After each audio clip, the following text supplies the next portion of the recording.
Hello and welcome to the Launch Your Life podcast, the only mindset podcast that provides weekly actionable insights for lasting happiness and change for high-achieving professionals who are ready to bounce back from burnout. I'm your host, Dr. G. Today, we're talking to Renie Cavallari. Renie is founder, CEO, and chief instigator of Aspire, a global customized training, leadership development, and cultural alignment company. A dynamo who colors outside the lines, Renie is a cutting-edge leadership expert and international strategist who has worked with thousands of organizations and their greatest assets, their people, to improve the performance and quality of life. She's the author of 6 books, with her latest, Head Trash, The Leading Killer of Human Potential, available now. Renie is member of the prestigious National Speakers Association and was named an Outstanding Woman in Business by Phoenix Business Journal. Her company, Aspire, has won 14 consecutive Stevie Awards as a most innovative company, and recently she was recognized for a Lifetime Achievement Award. During the podcast, we talk about the importance of examining our beliefs and especially the self-talk that she calls head trash. During this episode, you're going to get some practical tips for winning your mind in the moment, and especially when you start to notice the negative thoughts. At the end of the episode, visit launchyourlifepodcast.com, where you can find all the show notes, plus the links to the books and resources mentioned in the episode. Every day at 8:30 a.m. Eastern, I post on LinkedIn. Follow me there. Just search for Dr. Michelle Gordon to get actionable life-launching tips. When you're ready to create change in your life, reach out to me on LinkedIn or by email, drg@drgordon.me. That's drg@drgordon.me. I'm happy to talk to you to find out if you're a fit for one of our life-changing programs. Thanks for launching your life with me. Now let's get to Renie. So Renie, welcome to the podcast. I'm super happy to have you here. This is the first podcast that we're doing with our new name. And welcome everyone who's still here after our rebrand. So, Cavallari, right? That's right. Renie Cavallari.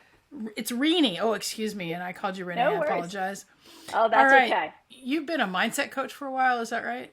Yes. Well, actually, my firm, which is powered by Aspire, we have been working with organizations for, actually, this is my 27th year, which is nuts.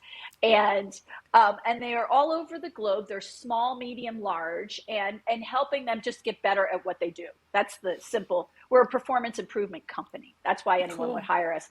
And in doing that, we started to study. I became obsessed with how do you shift human behavior? Because it's really difficult to do. I mean, it's difficult for me to shift my own behavior, yet alone when you're in the business of leadership development and training and learning and strategy work, you've got to get people, basically all that means is change. Yeah. And so how do you get people to change? And so I have another firm called the RCI Institute, and we just started really modeling high performers, what high performing organizations look like. Of course, I love the book Good to Great, but many of my clients they didn't have the resources to execute at that level. And so we started studying what makes certain people perform. And really, there are 3 elements. The first is mindset. And we call this the competency model, Dr. Gordon, and it is mindset is always first, then skill set, and then process set. But what tends to happen in organizations is we get people and we just give them skills and give them processes, but we don't emotionally engage them, and we don't help them with getting their head in the game. As I've gotten older, I've realized that mindset truly is everything. Like I can change the way I look at just about anything if I'm willing to let go of what my ego wants, and that's the harder part. And I think that shifting your mindset really is a spiritual journey, and change management. I mean, you're talking about change on a macro level, and I talk about change on a micro level. I mean, I was like, how do we change ourselves? And I spend a lot of time, in my courses and my programs, just helping people see things from a different perspective so that they can actually create change in their lives. I even had one client say, if I would have paid 5 times as much to see this much change in my life.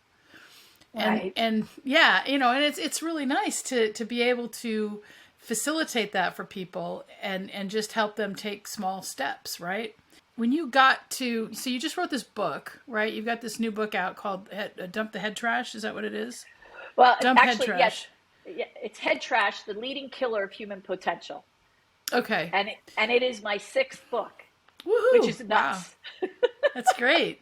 So you get pregnant with your book, and then you got to get it out, and it gets done, and you put it out there, and so it's really interesting because I read through a summary of your book last night, and there's a few questions I have, and I'd like to just go ahead and get started on those if that's okay with you.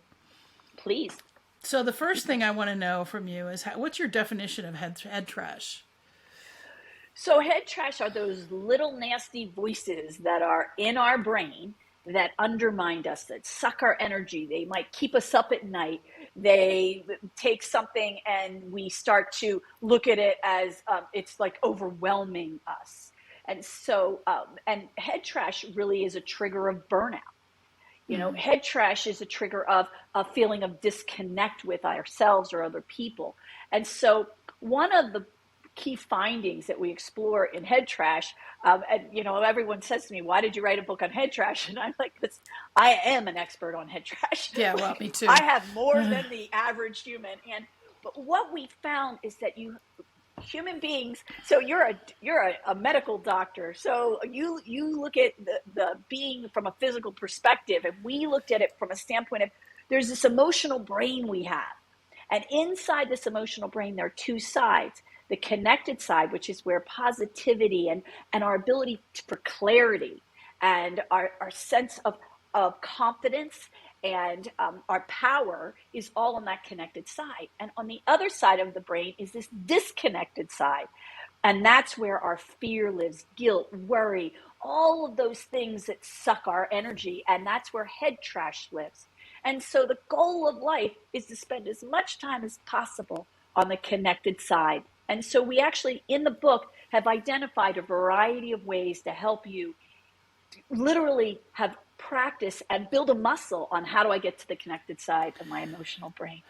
Yeah, so I think this is really great because, one thing that we're never taught is there's two things that we're not taught. We're not taught how to manage our emotions. That's just not, it's basically emotions are bad, and hold into them or don't feel them. But then the other thing that we're not taught is how to be in a high vibration. I mean, you're talking about connected versus disconnected, and I think that another way to say that is the high vibration versus the low vibration, and we know that fear and disconnected, you're talking about connectedness, but it's like fear and criticism and those sorts of things, they tend to lower our vibration so that we have worse outcomes, right? One of the bigger drivers, I think, for a low vibration is how our thoughts are going. And how do we keep our thoughts, especially like when we're looking at our circumstances and we see that our circumstances aren't where we want them to be. How do we keep our thoughts up into this higher vibration? I mean, this is, also we could go into the woo if you wanted and talk about manifestation and that sort of thing, right? But why don't you give us a couple tricks that you teach on how to stay connected versus disconnected? So actually, I'll give you two or three big approaches. So one, actually, in the book, we did a survey of over 1,000 people, and we asked them, what is it that you do to put yourself in your power, in your strength? Because at the time, people didn't understand when we were talking about connected side, but basically Right. That's it. And the book, we ended up getting a tremendous amount of feedback, and we cut off, there were 29 ways that are listed. And some are as simple as music, like certain music lifts us. I always say, how do you start your day is really, really critical. I was, the primary caregiver of my daughter. So, I always made sure, because she's 20 now, but in the years where I was getting up and getting her lunch together and breakfast and getting her off to school and then going to my work and becoming a leader and a manager and a coach and doing all these things, I really had to look at how I started my day. And so giving myself enough time. I happen to meditate, which if I can do it, anyone can, because I have attention deficit. They didn't have Ritalin yet for me. Yeah. So it wasn't available. And my father told me that my energy was my gift. So I was like, oh, okay. That's great, though. It's great But that you had somebody in your life who was that encouraging to you. oh, absolutely. Both, I was very blessed. Both parents are exactly that way. But the other thing is like, I happen to like yoga. But, is it that, some people like to run, others like to work out. Mm-hmm. I don't particularly like to go to the gym. I'm more of a hiker and be outside. The only time I run is if someone is chasing me. I don't, there's no running for me. That's Or if funny. I'm running late, that's it. That's it. But Yeah. so there's 29 different ways that people identified. One that was really cool was gardening. Because think about it, it lowers your emotional stress. So the Mm-hmm. goal, how you get to that connected side, is to lower your emotional stress so you can increase your productive action. That's the key. Because when we have productive action, all of a sudden things start feeling good. When we get stuck in that disconnected side, when we're stuck in negativity or fear, or things are holding us back, it's being stuck that really is the challenge. So these 29 ways were the beginning of how to do that. Another important component that we identified, and we use this with leaders all the time. And I know you speak to high achievers, and so they like specific tools, and I do too. So Mm-hmm. in life, we kind of have these stuck questions that we ask ourselves that keep us in the disconnected side, like, why did this happen? Who's responsible here? They just really lodge us tight. And then we identified these, what we call shift questions. And shift questions literally allow us to shift to the connected side. So if something has gone wrong, we're disappointed, and we go into why did this happen, we get stuck in the problem. The problem lives on the disconnected side. The solution Sure. lives on the connected side. So when we ask ourselves a question like, what's the first thing I can do to improve this situation? Or a question around, like, I love this one question, what matters most now? Oh, I love Because it that. puts me present into what I need to do now. So if I get stuck in the middle of the night, I wake up and I'm thinking, I get all my thoughts going. If they're thoughts that are productive, like they're helpful thoughts, I just write them down because I can let them go. But if they're kind of those stuck thoughts that aren't serving me, then I can ask these kinds of questions. Another great one is, what's one thing I can do to make this situation better? And I do that a lot, like when I'm dealing with people, especially in today's world where we have very dramatic different views going on. And Oh, it gosh. really has created divisiveness. Yeah. And so instead of getting sucked into that, I can say, okay, well, how can I listen better for this to understand this perspective? What is this person really trying to tell me? All of a sudden, then I'm not, why does this person think like that? Is a whole different response, and it keeps me stuck. Sure. I think one of the best questions I like to ask myself when things that I don't expect happen is, what is the opportunity in this? That's Right. and the other thing is when we start to ask ourselves questions, then what happens is our subconscious goes to work to try to answer that question, and it gives us a little bit more power in the moment. And especially when we're feeling stuck, right? I always tell my clients to find the next smallest thing to do that's impossible to fail, because when you do that, then you start to see some action out of inertia. And when you have an action out of inertia, then you start to see success. And when you have success, then you can get motivated, because motivation is really bullshit. It's just the only way we get motivated is from seeing like progress. Absolutely. Progress is the key, and you're right. It's the small steps. Another trick that we identify with people, that when we're working with them and they're stuck, so they're afraid to try something new. Maybe they have, like, we deal with a lot of people now, like, I don't want my business to be remote. I don't like it that way. And really it comes down to, issues of trust, or issues of, well, do I really have control? Well, did you really have control? But the bigger thing is, how can you live in gratitude? And it is, I know it sounds woo woo and fluffy for some people, but, I'm a working class kid from Philly. There ain't much woo woo in me. The fact is, when we move from gratitude, so um, actually, I also just came out with a book. It's called The Joy Journal, and it asks these questions. And one of the most important questions we can ask ourselves every single day is, what am I grateful for right Yep. now? Yep. And it puts us over there in that connected side. So what you're saying about taking action, when we decrease the emotional stress, gratitude's a decreaser, you move into productive action. When you move into productive action, now all of a sudden you get that progress. Progress gives us forward momentum, and away we go. Well, also because gratitude is the precursor to joy, and it's really Yeah. hard you can't like be joyful and be ungrateful at the same time. And so when I am working with people who are complaining that, life feels really heavy, I'm like, start finding gratitude. Be great. And they're Yeah. like, I have no wins. I'm like, really? Did you get up this morning? Yeah. I mean, so we have to, I think we really have to be willing to kind of open up our thinking and get out of that box that can keep us stuck. And sometimes I really do think that we stay stuck because it's comfortable. And anytime we really are growing, it's uncomfortable. It's Yeah. just uncomfortable. And we have to get used to that discomfort. So yes, one of the biggest ahas for me, and it was years and years and years ago, was when I came to realize that I feel the way I think. And I always say F comes before T.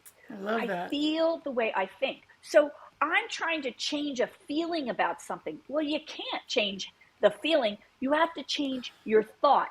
And that's where those questions come in.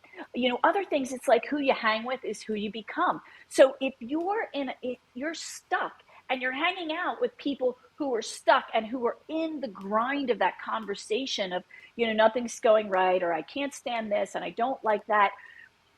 When we get there, we have to look at our environment and what are those things. And the last thing I really go to is, what are the habits that are serving me and what are the habits that are not serving me.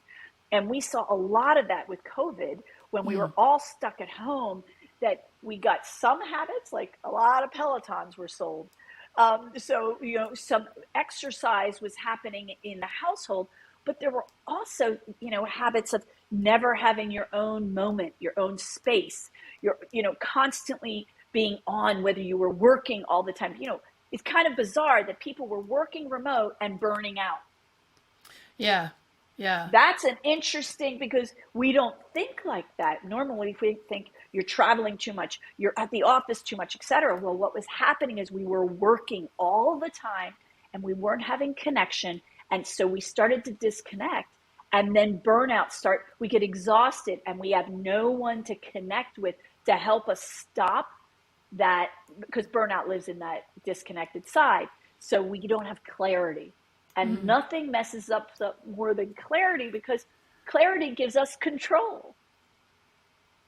And we all like Yeah. control. But it isn't just that though, because one of the things I think that really can happen for us is that when we're feeling disconnected or stuck or whatever, we don't take any action.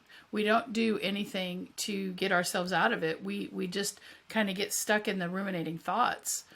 And I just read this book called Peak Mind, and I don't know if you've read that book, but No, I it's haven't. it's a really great book, and it's all about mindfulness and research around mindfulness and how mindfulness is so important. And she gives a bunch of examples, and she talks about how we can get stuck in these ruts of rumination. And that's the same thing that you're talking about, is like the disconnected side. And a lot of that comes down to like trying to understand a why, right? Why did this happen? Why did that happen? And that's why we have to ask a better question, like you were saying before. Instead of asking why, saying, well, it happened. There's, circumstances are neutral, and we almost never, it's like nobody teaches this, right? Things happen, and they don't happen because, to sabotage you or whatever. Things just happen, right? And we get to decide how we choose to react to circumstances. And when we do that, and when we do that, then we can make it, it can be great, it can be not so great, but it doesn't matter, because good thing, bad thing, who knows, right? And so we have a lot more control over how we are feeling, because feeling is a choice. And I think that, you think back to like when we were kids, and I had some therapy when I was like a teenager, and they kept talking about feelings. And so I took this identity, like feelings are your identity. That's who you are. And I realized that was not true, because feelings they just come and go. They're not here, just like the mind. And other thing I was going to say before was that we talk about the mind. You talked about, asking better questions and meditating and things like that. And not only are we not taught about feelings, but we're not taught that we can train our minds like a muscle. We're taught in school to be a factory worker. We're not taught to have independent thought or, train our minds, at least in America. I think that there are other cultures that do train the mind. One that comes to mind for me, I went to Myanmar in 2017, and it was the happiest group of people I've ever seen under, oppression. So with that being said, you talk about 3 steps to take back control during a busy workday and silence your head trash. What are those 3 steps? So when we know we're in head trash because those negative thoughts come in. And so the first step is we must own them. The first step is own it. So I'm annoyed with my boss. I'm disappointed that I didn't get this deal. I'm angry that my team, dropped the ball. Whatever those things are, first you have to really say, literally to yourself, okay, I get it. I'm ticked off. And so now what do I want to do? And step 2 is to shift it. And that's those shift questions. And so, and actually I have the website dumpheadtrash.com. If you go to resources, there's a whole bunch of free resources. And one of the resources is a series of shift questions. They're also in the book as well. But you can go there, and there's no pain or anything like that. There's no shenanigans. It's just there to help people, because people have to shift, because when we shift, now we get to the connected side, and that's how we can dump the head trash. Because when we're in the connected side, now, if you and I are in disagreement, we can get to resolution. One person must be in the connected side. So think of it, so I'm married. And if Armand and I are in an argument over something, and we're both going back and forth, we get nothing accomplished. But if one of us can get to the connected side, so I'm like, okay, so what is he really trying to say right now? Instead of saying, why is he being such a knucklehead? Yeah. So, but what is he really trying to tell me? Or why is he really mad about this? What's so important here for me to understand? That when I go there, then I can get to solution. Because there are no solutions on the disconnected side of your emotional brain. There is action on the disconnected side, but it's usually followed by, I'm sorry. You go and you do something that you're not proud of, or you do something that was completely unproductive, but you were in that that side of ego. See, ego lives on that disconnected side. We all have ego, and when it's leading us, we usually, I've never known myself to be my best self when ego is leading me, period. And I think it's an interesting thing that you learn humility because you have ego. And the minute you get humility, you start to understand that, a confident person looks a lot better than an egotistical one. So when we understand how to shift, and sometimes it is the environment where we have to walk away, and it's just a walk around the block. So when we understand the tools of shifting, but the questions are critical, then we can dump. If we do not shift, we can't dump or manage our head trash. So it's very simple. Own it, shift it, dump it. Love it. And dump it means now I'm taking productive action towards what outcome I actually want. Yeah, and productive action is what's going to solve it every single time anyway. You know, Right. if you don't take productive action towards, you know, towards anything, you're just going to stay stuck no matter what. That's just how it is. And as you said, you know, productive action leads you to progress, and that Yeah. turns on your motivational switch, right? Yes, exactly. Yeah. Yeah. Progress causes motivation without question. You talk about in the book about a panic attack, and you had, you know, what you call little people in your head that knew which Okay. buttons to push. So what Yes. what led you to that belief? Well, um, you know, I think one of the most important things we have to understand is that our life is a capture of experiences, and those experiences create imprints. And we all get this intellectually. And those imprints live in our emotional brain. And there are positive sides to those imprints and negative sides to those imprints. Sure. And that's just a fact of the matter. And I can think back, to for myself, I remember I was meeting with some people, and this is actually isn't even in the book. And I was very young. I was like 28, and I'm sitting at the grown-ups table. I was not qualified to be at the grown-ups table. I had mentors that believed in me, and I was learning. But I was in a situation, and someone who was older than I was, and actually he was also a male, and it felt he was very much, I was the token woman for most of my corporate career. Before I started Aspire 27 years ago, I climbed the corporate ladder. And, and in this moment, this gentleman, kind of put me, quote unquote, in my place. And I remember it in that moment, like feeling like, oh my God, am I wrong? This is embarrassing. Everyone's going to find out I don't know what I'm doing, which I still think today. So it doesn't really matter if I was, 28, 9 years old or 8 years old at the time. But what happened for me in that moment was that I realized that I could become part of this conversation or I could shrink. And fortunately, I felt like I didn't have much to lose because I just was too ignorant to know any better. And so I allowed the person to do what they did. And then I remember thinking to myself, what will I do next?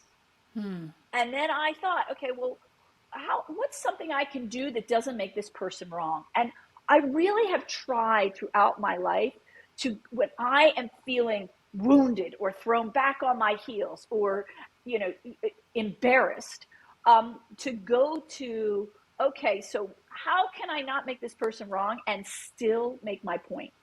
And that actually is another approach to shifting, so that I acknowledge this person and I was like, well, I clearly, understand that you don't agree with my perspective here. And what I'd like to share is blah, blah, blah, blah, blah. And I went back to it. And I think a lot of times, at least for me as a woman, sometimes I get in a space where I am put in my place, or I used to be. Now I'm so old, nobody even bothers with me, but where I was put in my place, and I had to learn these skills to get myself over to that connected side. I think it's important to talk a little bit about putting a woman in her place, because, that is so okay in the corporate world. It is so okay in the general world, and it drives me crazy because we live in this patriarchy. Women are less than, just as society, and it's not our fault. But there's going to be criticism, and that's fine. But I think that criticism with a misogynistic undertone or even overtone is not okay. And I think we're getting better, but it hasn't stopped. I mean, we still get cat calls. We still, so we have to be really cognizant. I mean, I think that if I got put in my place, and it happened all the time, actually. I mean, I'm a surgeon, and so, Right. I'm Yeah. a woman in a man's world. And, I told this story actually recently on LinkedIn, but I almost got fired from my residency because my program director didn't like me. He blamed me for bringing in the union, where I just happened to, be a union rep. I wasn't afraid of anything. So I was like, I'll be a union rep. I don't care.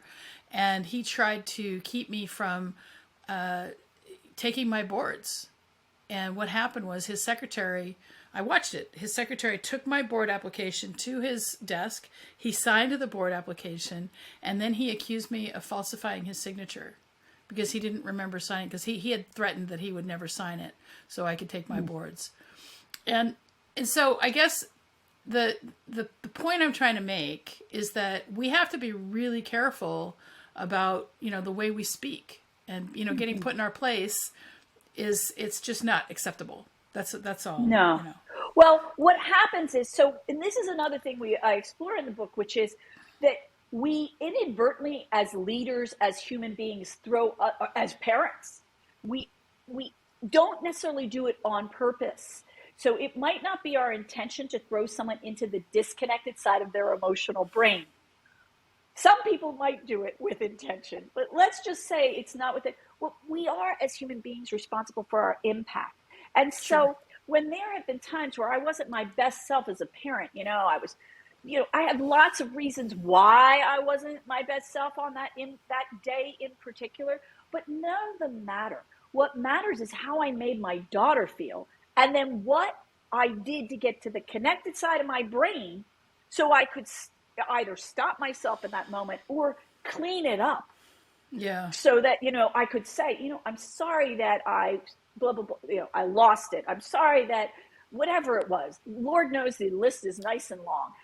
So I don't even want to think about that. But my point, though, is that we are human beings. And when I actually do leadership work with our clients, one of the things that we looked at, we were working on a project because we help bring brands to life. And we worked on Best Western International, a huge company, over 4,000 units, many years ago. And when we were hired, they were number 11 of 13 in JD Power. Hard for a strategic growth to occur. So David Kong, who just left, an amazing CEO, he had the foresight to say, we have to change this service culture that we have. And he knew it was about leaders. And we had studied leaders. And there were 6 components to leadership that we identified were intentional in our approach. And what ended up happening was, these are 6 skills that you can do, and it's about self-leadership. It's because when we're leading, leadership is a behavior. It's not a position. So one of those, the first is connection. So the ability to connect with people and create trust. The second is clean communication, not just clear, but the ability to have communication where someone can hear you and you can have dialogue. The third is compassion. And I think this is where we've lost so much of that right now. Like, compassion is something that's truly in our connected side of our emotional brain, because I'm not in judgment of you when I'm in compassion for you. And so as we looked at these 6 pillars of intentional leadership, it really allowed us to help them shift how they were leading so they could get to where they needed to go. But they were just the skills that allowed them to lead from the connected side of their emotional brain. So we really have to look at how we, and the other 3 pillars, because your listeners are probably like, okay, I got number 3, and then she stopped. Number 4 is standing for a higher purpose. Number 5 is participation, which is the ability to engage people into your mission and to make people feel of high value. I participate when I feel valued. And then last but not least is creating environments of 100% responsibility. Responsibility then allows us to create accountability. We can't have accountability if we're not responsible. These 2 things are not mutually exclusive. And so when we teach leaders these skills, which are duplicatable, like you can learn them, now all of a sudden we can create a self-leadership that is really healthy and powerful at all levels of an organization. And that just turns me on. I love that. But the thing is that you talk about accountability and responsibility, right? And one of the big things for me was, I would say when I hired probably my first coach, you know who Jack Canfield is, right? Sure. Yeah. So he has a coaching program that I used them. There's a 20-week coaching program in, I want to say it was 2009, 2010, something like that. And I was like, you know, the biggest thing that Canfield talks about is you are 100% responsible for all your own outcomes. And I was like, well, how can that be? I mean, I was a victim and things happened and blah, blah, blah. And so through the years, I've started to understand that, you know, it doesn't matter like what happens to me. What matters is how I respond. And that gives me so much freedom, because Right. when, you know, when I say that, you know, yeah, the things happen, I don't have to be I mean, bad things happen. Bad things happen every day. And I'm not poo-pooing it. I've had my own share of horrible things happen in my life. But the thing that has really struck with me is my own personal responsibility for how I choose to view it, how I choose to respond. And those responses are what's going to produce my outcome. And so, for example, you know, my son had cancer when he was a baby. And it was horrible and it was awful. And he's not the same kid. He had to have, you know, it was a brain kind of problem. And so the brain he was born with is not the brain he has. And he was, you know, probably a genius. And, you know, now he's got some cognitive problems. And I mean, there's nothing I can do to change that. It happened. Mm-hmm. And so my feeling is that I have to just be responsible for, you know, how I respond to that. Do I want to be afraid all the time that he's going to die? Or do I want to try and give him the best life that I possibly can?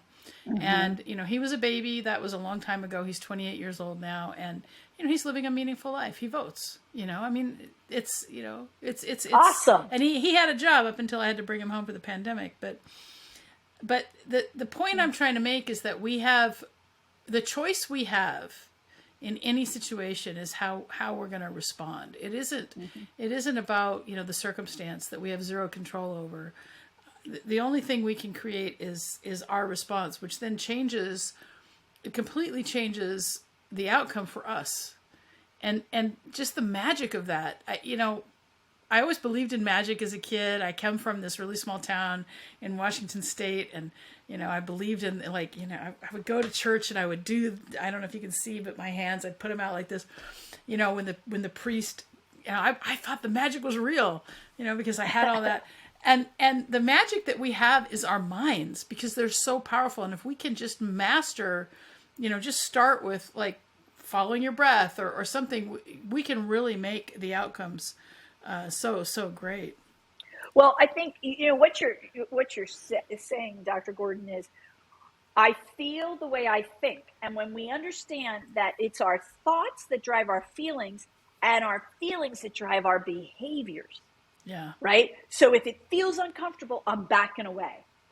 Well, we try and fix someone's feelings, but we actually have to work on our thoughts. That's how it reminds me of, I was in this beautiful place in Italy with my family and my daughter, and we were so excited. And we had rented a boat. We're going down the Amalfi Coast and we end up in this fantastic sea cave, and it is spectacular and well known. And we're so excited, and we put on our life jackets, and my daughter jumps in, and everyone's jumping in, and I'm on the edge of the boat, and I'm really struggling to jump in because I have this fear of drowning.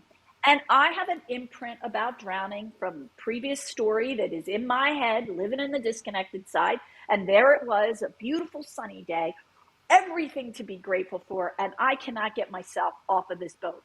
And finally I jump in, but I jump in and I'm like, and I can swim, by the way. I have a life jacket on. The odds of drowning are like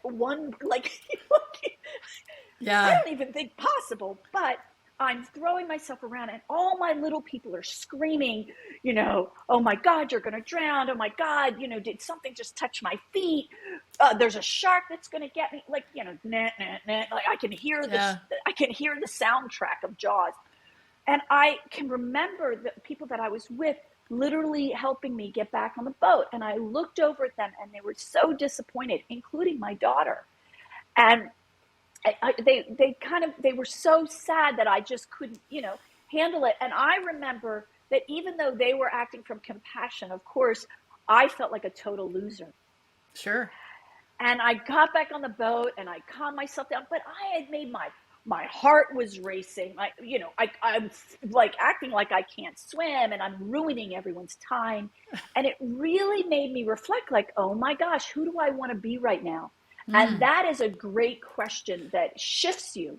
Who Yep. do I want to be right now? And I remember thinking like, well, what kind of mother am I if I can't have fun? Like Uh-huh. if I'm going to sit on the boat and watch, like that's not who I am. And I ended up jumping in. I write about this in the book, and I don't share this part because it's, I could have jumped in, I could have not jumped in, but I did jump in. I never went into the sea cave all the way because that was kind of freaking me out. So I still honored what I could do, but that shift allowed me to decrease that emotional stress. And then I could get some clarity around who do I want to be and what is realistically happening right here. Like, not why am I so afraid? I'm being ridiculous. That would keep me stuck. Yep. But when I could really shift myself and I had built enough muscle, and I think these are the things like, when you talk about mindfulness and this book that, Peak Mind that you mentioned, like the morning habit, like I get up, I meditate, I journal, I do my yoga. For me, like this morning, I went for a nice long walk before I met with you. My head is clear. I put myself in the connected side of my emotional brain. So it doesn't matter what comes at me because I'm there. But if I had started my morning with, this issue and that issue, and I watch what I listen to, I watch what I put on TV, I had to change some of those habits because when I was listening to, and now we're at, 800,000 people with that have passed it. Like Oh it yeah. starts getting where I'm going. The world is going to end. Like I can't control it, but what I can control is how I think, and that's the power of understanding that mindset always comes first. Yeah. We can I be mean, better at anything with mindset. I think it's so important, and it's really funny because mindset is the key to just about everything, and yet nobody wants to hear about mindset.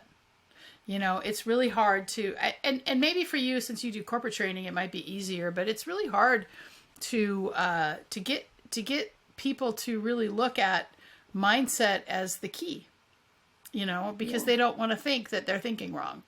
And so it's really important to be able to convey that message in a way that doesn't make them feel wrong, right? The other thing I wanted to say is that this great question to ask yourself in the middle of a crisis is, who am I being right now? And I think that's really important for us, especially if you're a high achiever and you want to achieve more, right? The next step is like, if I'm going to get to my goal, who am I when I'm there? And how can I start to be that now?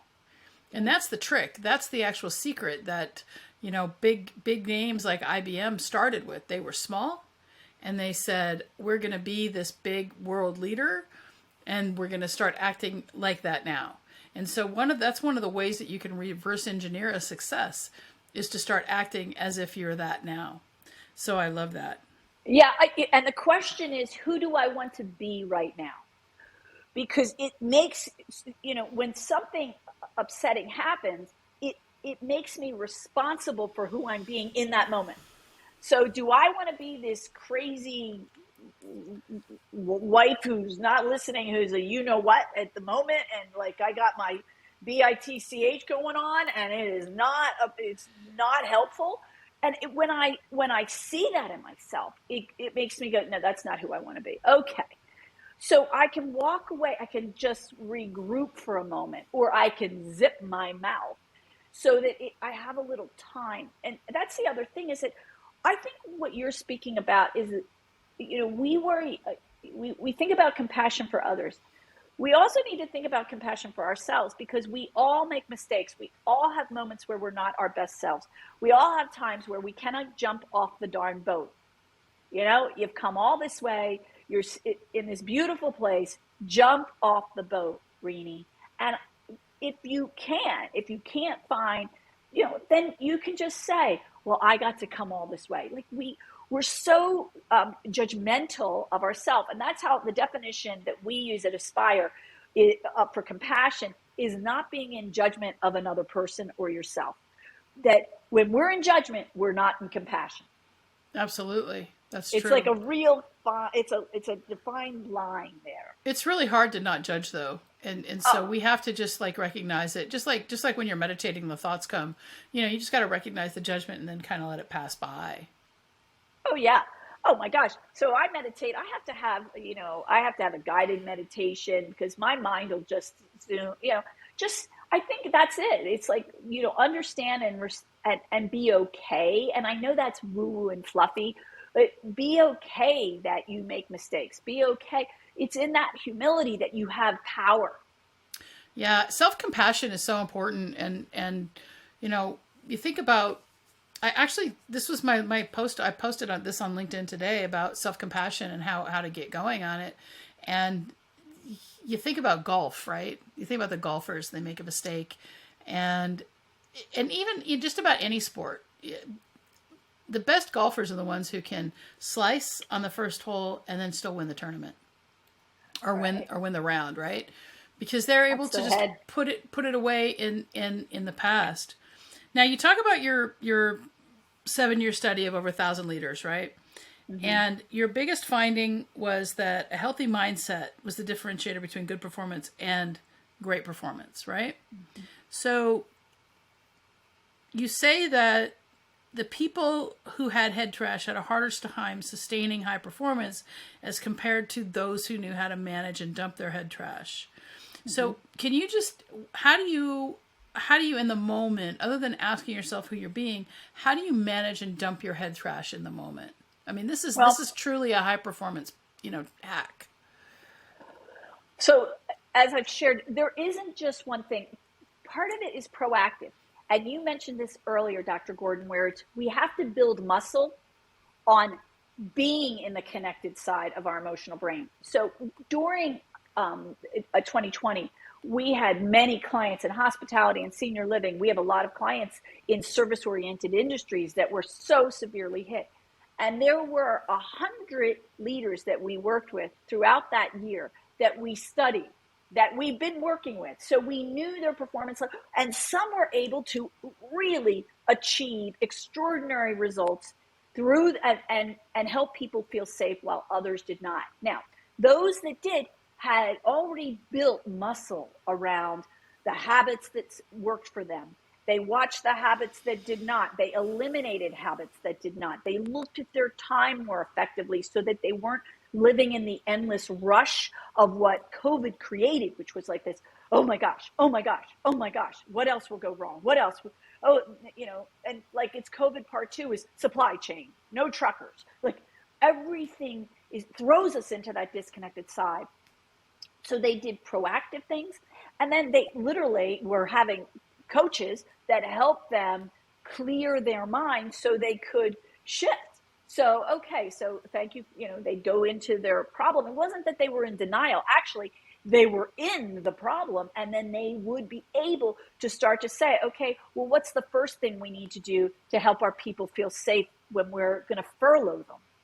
Okay, so the first thing is clean communication and staying in connection with people. So they went back to those intentional leadership skills, those 6 pillars that I mentioned. But they also did things for themselves. So they did things to make sure that they were taking care of self as well. And then, when you feel that things are out of control, right, and it's creating anxiety, which happens to us all every day. So, and it can be as simple as someone cuts you off on the way to the office and you're driving. You can choose to get into the disconnected side where you speed up and you cut the person off and you give them the bird and you do the whole thing. Yeah. And then there's the other side of it, which is that you could just say to yourself, wow, that person must really be busy. I hope they get to where they're going safely. And that's a muscle. It's just like, okay. And so, but it's what happens to us is that our anxiety starts to, get into that disconnected side, and then everything starts to build. And now we have a whole case of crap. And so then somebody says, hey, you took my parking spot, and we go to the moon.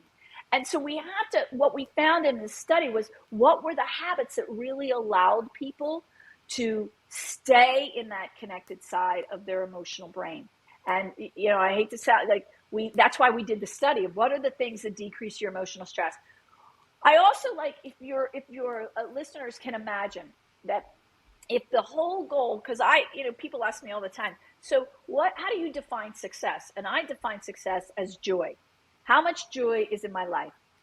I let go of this idea of work-life balance and all this stuff, because all I ever felt was guilty about it. Sure. I work too much because I happen to love my work. And, but I had lots of boundaries around my work, etc. So my life, I had lots of joy. That to me is the ultimate of success. And how do you get there? You decrease your emotional stress. So imagine an arrow going down. And for those who have the book, it's in there. There's an arrow going down, and that's emotional stress. There's an arrow going across, and that's clarity. And then there's an arrow going up, that's productive action. And when we understand that this is just how we get the shift done, then we take back control. I always laugh because people will say, oh my God, I work for such and such, and they're such a control freak. And I say, everyone is a control freak. Yeah, for it's just sure. That we want to just control, like what you might want to control, Dr. Gordon, is different than what I might be hooked on controlling. And so we all have this tendency. And so we have more control. The great irony is, we want to control things we can't control, but one thing we can control are our thoughts. So control them. So put your mind, and again, your environment, the people you hang with, what you're watching, the influences of your life. Social media, I watch it with so many young people that their validation is through complete strangers, right? Because someone liked a photo or someone didn't like a photo. And the question is, why didn't this person like the photo? And my question is, why? Why does it why matter? do you care? Yeah. You don't even know this person. Like, if my mother didn't like my photo, then I'd be like, Mama, that hurt my feelings. But so all of a sudden, but what's happened is we have these influences, and we have to really be very conscientious about, are they helping us find joy, or are they putting ourselves on the line? And social media frequently can put ourselves on. Because I put things out on social media, and some people come back and say, well, I didn't particularly like that article. Okay. I mean, listen, you're not really doing well on social unless you have some haters.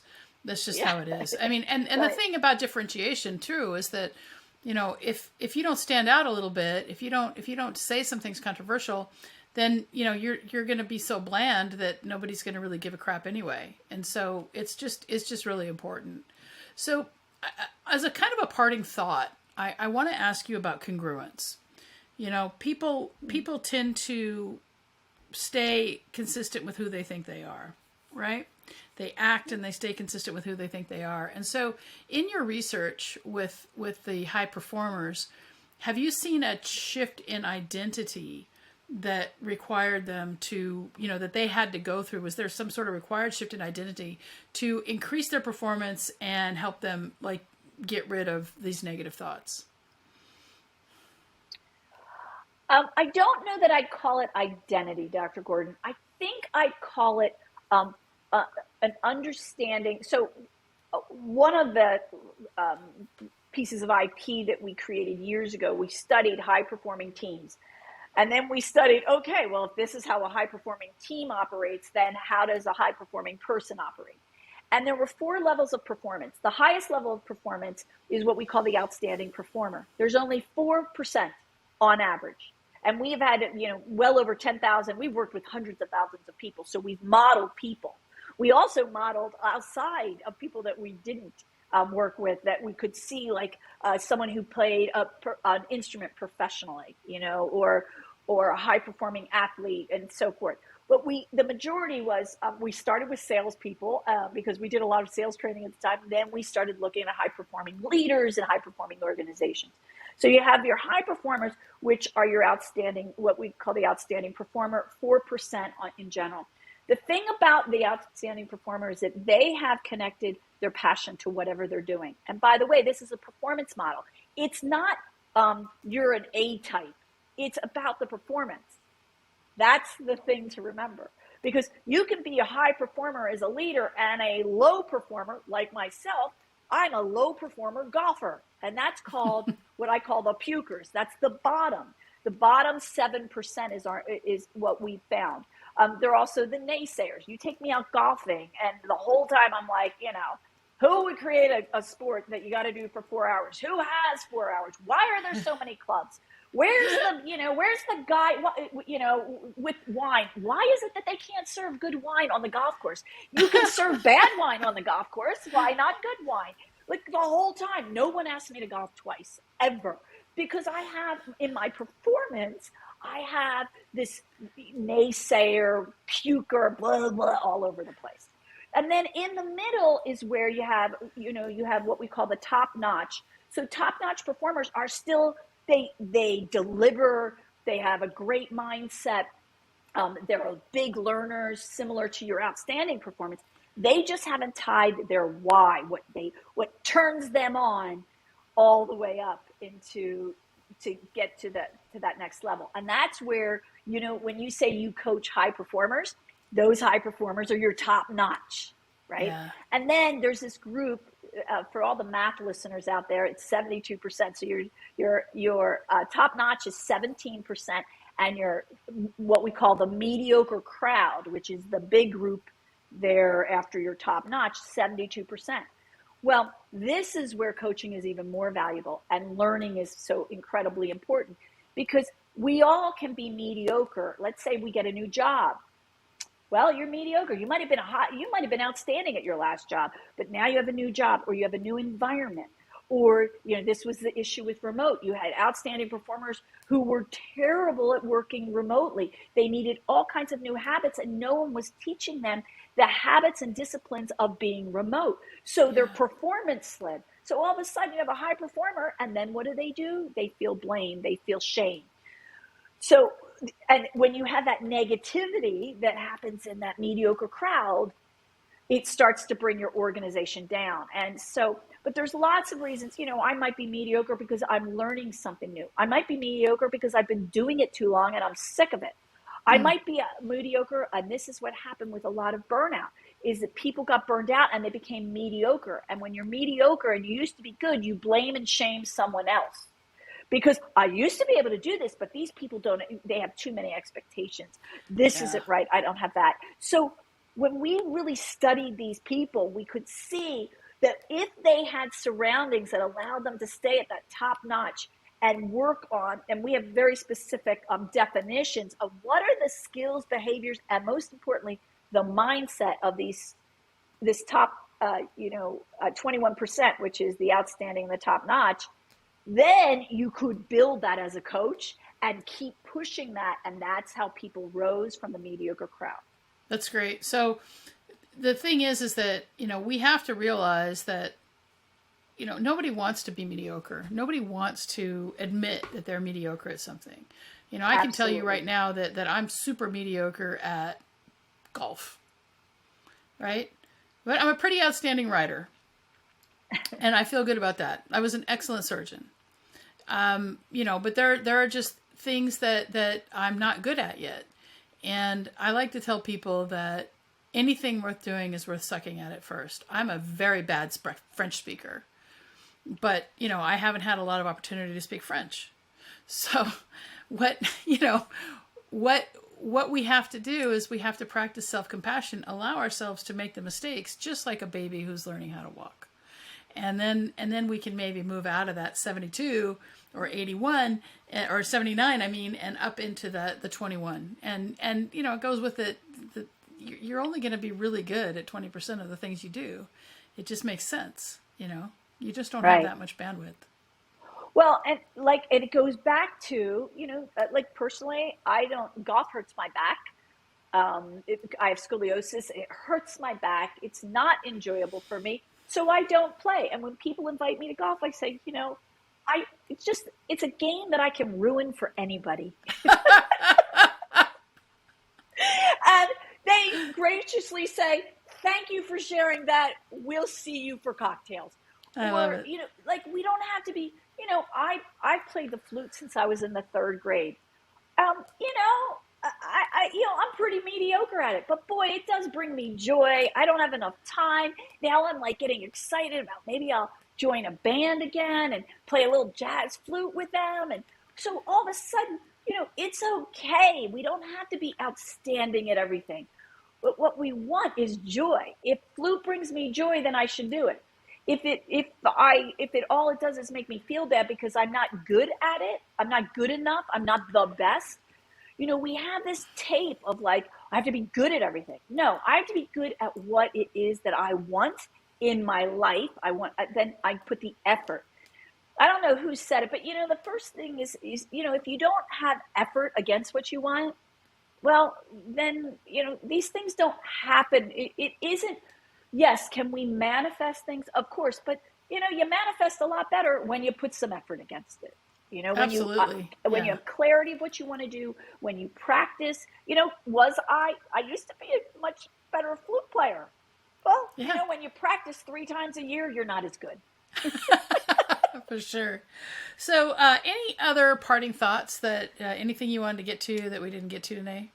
Well, no, I just, I hope that I was helpful to your listeners. And if there's, please, if you're interested in my book, Amazon has it, Head Trash, The Leading Killer of Human Potential. We'll definitely link that up in the show notes. And thank you. Where can people find you? Actually, you can go to Renie at dumpheadtrash.com, and you can find me there. Okay. Or Renie. That's your email address? That's my email address. Okay. Or Renie at poweredbyaspire.com. And awesome. So, whatever, RENIE. And then, like I said, there's a lot of resources that are for free to help people, whether it's getting a daily aspiration or shift questions. Actually, we did a white paper on burnout that lives there. So there's lots of resources at dumpheadtrash.com. Awesome. Well, thanks so much for being a part of the podcast today. Certainly appreciate you. Thank you. Likewise. It was very fun.